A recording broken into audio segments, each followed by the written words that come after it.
tunazungumzia kuhusu bajeti, jinsi ya ili uweze kutumia matumizi ya bajeti. Ngoja tunaweza hata kusummarize kidogo kuhusu mambo ya bajeti. Kitu kama hiki bajeti, yaani bajeti ni wewe mwenyewe jinsi unavyoweza kutumia bajeti. Hata wewe kuna mambo mengine tunatumia bajeti kwa kutokujua, lakini bajeti ni matumizi yoyote unayopanga kutumia kabla hujatenda jambo. Kwa mfano tuseme kama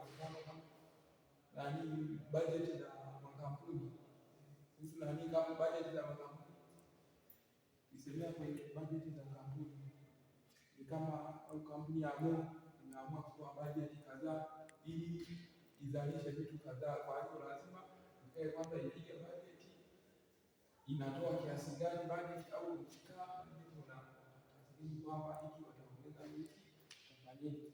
Mwingine tunasema kuna bajeti za kiserikali. Bajeti za kiserikali, hizi bajeti zenyewe tunasema kwamba inafanyika ndani ya taasisi ya serikali. Bajeti ni bajeti zinazopangwa na serikali, kwamba kama ni kwenye mfano wanapiga bajeti, kwa mfano kama bajeti ya walimu, bajeti ya walimu wanapigiwa bajeti kwamba mwalimu fulani atatumia kadhaa, atatumia kadhaa, pia maradhi watampigia kwenye masuala ya chani au kila kitu, lazima wapigie bajeti kuhusu bajeti ya walimu.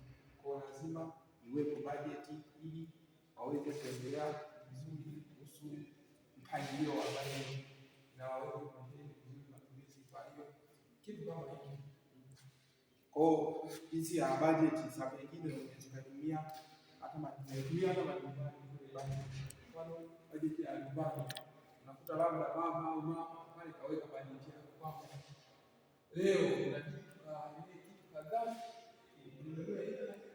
kabla hajasema hivi, lazima apangilie kwanza yeye mwenyewe kama yeye kwamba hapa anajua kufanya hivi na hivi ili aweze kupata bajeti nzuri na kutumia mkono mzuri wa fedha.